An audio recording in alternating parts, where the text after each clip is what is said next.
All right, we're back with our Behringer tutorial with John with Online Technologies. Here we go. All right, so this is the Behringer X32. As you can see, this is currently set up with Emmanuel's settings. This is just kind of a baseline without any musicians, without anything, any equalization. It's just kind of a blank canvas at this point. The sections that we're going to talk about in this video is primarily the channel strip, which goes right here. Okay, and each one of these channel strips, with a digital board, you have to be thinking about it just a little bit differently than you would with an analog board. This bus strip, this channel strip right here, works for each individual channel separately. So when I select it here on channel number 1, it's now displaying the settings for channel number 1. When I select channel number 2, which is actually a microphone that doesn't work, is now showing the settings for microphone number 2, so on and so forth as I move across. You can see the little lights for the gain adjust as we go through. Each microphone has its own gain set up based on the acoustics of the room, the position of the microphone, a ton of different things. So these are changing every time that I do that. Now this channel section, this channel strip right here, is also completely visible here, and this is actually where I do most of my mixing, is here on the LCD panel. It's a little easier to see.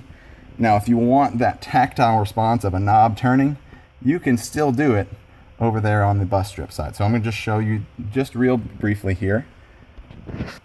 On my home screen, which is going to be my very first settings here, this is kind of an overview of everything that I've got going on. And to switch between pages, so we have home here, to switch between pages, all I'm going to do is I'm just going to tab over.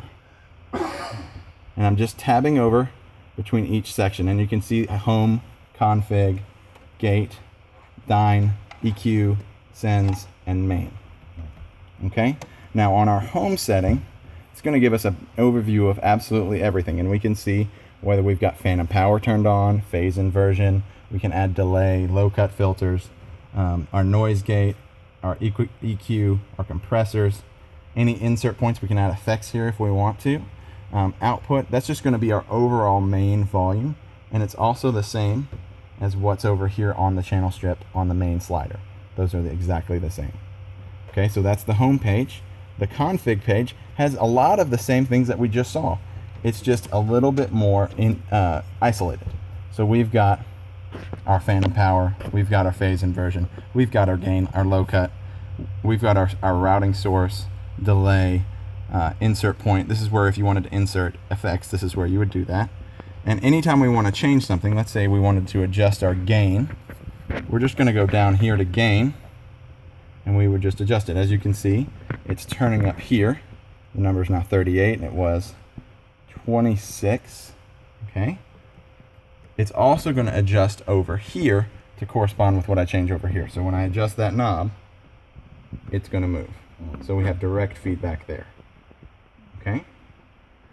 That's our config section, and each one of those knobs is labeled with exactly what it is that it's doing. When we move on to the gate section, a noise gate is a great thing to do if you have a really noisy input or you have multiple instruments all next to each other, like a drum cage.